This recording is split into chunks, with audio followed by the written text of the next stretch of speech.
Hello అండి, welcome to tasty kitchen by Bindu. ఈరోజు మనం ఎప్పుడూ తినే చికెన్ మటన్లా కాకుండా కొత్తగా ఒకసారి ఇలా ఎండు రొయ్యల్ని చేసి చూద్దాం. చాలా బాగుంటుంది. ఈ ఎండు రొయ్యలు హెల్త్కి చాలా మంచిది.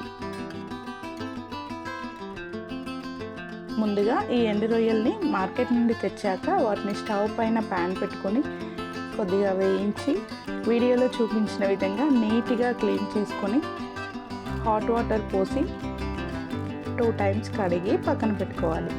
ఇలా చేయటం వలన వీటి నుండి వచ్చే నీచు వాసన పోతుంది. ఇప్పుడు స్టవ్ ఆన్ చేసి ఒక గిన్నె పెట్టుకొని 5 spoons ఆయిల్ పోయాలి. ఈ కర్రీకి ఆయిల్ ఎక్కువగా ఉంటేనే బాగుంటుంది. ఆయిల్ హీట్ అయ్యాక జీలకర్ర, కొద్దిగా మెంతి కూర, ఉల్లికాడలు, 3 పచ్చిమిర్చి, ఒక పెద్ద ఆనియన్ తరుగు వేసి బాగా ఫ్రై అయ్యాక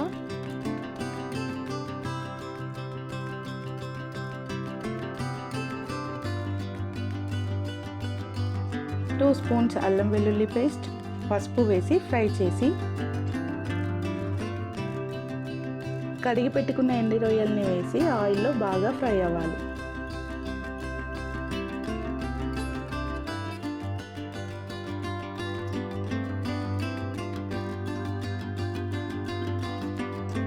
తర్వాత 4 పెద్ద టమాటో ముక్కలు, టేస్ట్కి సరిపడా సాల్ట్ వేసి బాగా కలిపి మూత పెట్టి కర్రీ దగ్గర అయ్యే వరకు ఉడికించాలి.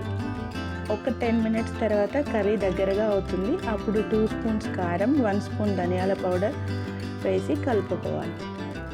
చివరగా ఆయిల్ పైకి వస్తున్నప్పుడు కొత్తిమీర వేసి కలిపి స్టవ్ ఆఫ్ చేసుకోవాలి. అంతే అండి, ఎండు రొయ్యలతో టేస్టీగా అండ్ హెల్తీగా ఉండే కర్రీ రెడీ అవుతుంది. మీరు ట్రై చేసి ఎలా ఉందో కామెంట్ చేయండి. నచ్చితే లైక్ చేయండి.